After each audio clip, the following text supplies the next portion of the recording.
नमस्कार दोस्तों, आप सब कैसे हैं। आज शनिवार है और आज जातक कथा की बारी है।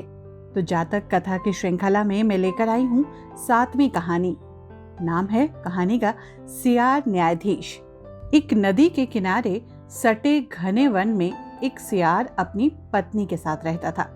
एक दिन सियार की पत्नी ने कहा कि उसकी इच्छा रोहू मछली खाने की हो रही है।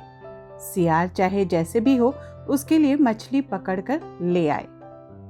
पत्नी की बात तो सबको माननी पड़ती है। सियार अपनी बीवी से बहुत प्यार करता था। वो अपनी पत्नी को उसी दिन रोहू मछली खिलाने का वायदा कर नदी के तीर की ओर चला गया, यानी कि नदी के किनारे की ओर चला गया और वहां पहुंचकर उचित अवसर की तलाश में इधर उधर टहलने लगा। थोड़ी ही देर में सियार ने 2 उदबिलावों को मछलियों के घात में नदी के किनारे बैठा हुआ पाया। उन उदबिलाव के नाम थे अनुतीरचारी और गंभीरचारी। अभी वो इन्हें देखकर सोच ही रहा था कि तभी एक विशाल काय रोहू मछली नदी के ठीक किनारे दुम हिलाती हुई नजर आई।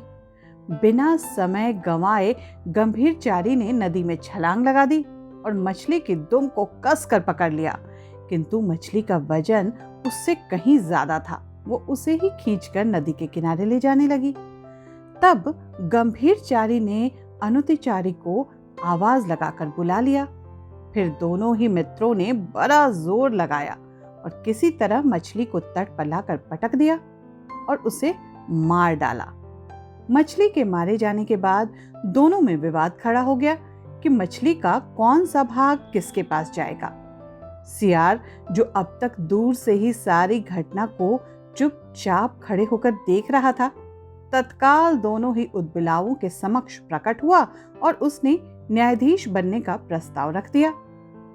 उदबिलावों ने उसकी सलाह मान ली और उसे अपना न्यायाधीश बना लिया।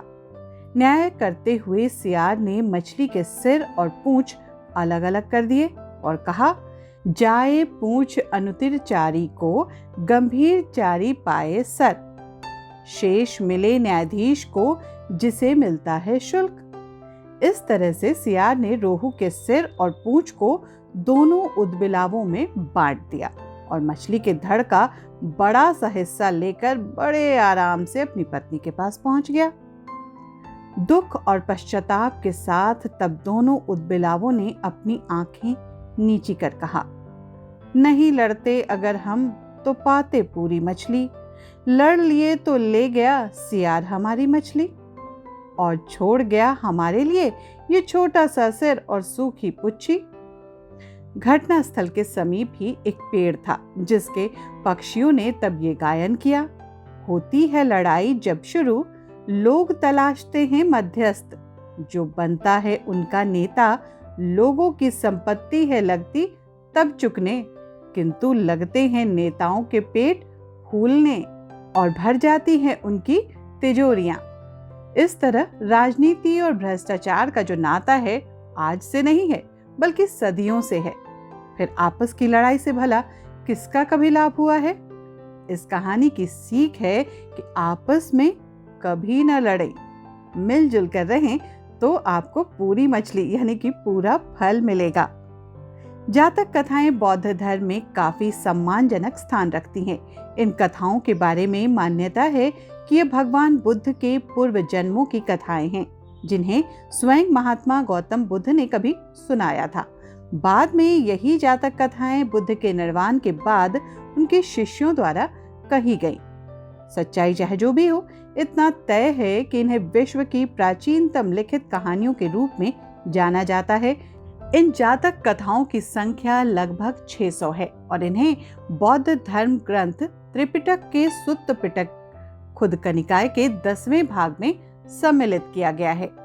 मैं सारिका पंकज इन्हीं प्रेरक जातक कथाओं में से कुछ चुनी हुई कहानियों के साथ आपके समक्ष हर शनिवार आती हूँ। इन कहानियों का उद्देश्य मनोरंजन के माध्यम से जीवन में नैतिकता, सत्य और धर्म की ऐसी सीख देना है जिससे मनुष्य बेहतर बन सके। शायद इसलिए इनमें मनुष्य के अहंकार, उसके लालच और झूठ पर तीखा व्यंग मिलता है। जातक कथाओं की श्रृंखला में आज आपने सुना सियार न्यायाधीश, जिसमें दो उदबिलावों के लड़ाई को सुलझाने का काम किया सियार ने, और फायदा किसका हुआ? सियार का। इसीलिए इसकी सीख भी है कि आपस में कभी न लड़े। तो आज के लिए बस इतना ही। अगले शनिवार को फिर अगली सीख या सबक के साथ लौटूंगी जातक कथाएं लेकर। तब तक अनुमति दीजिए। नमस्कार।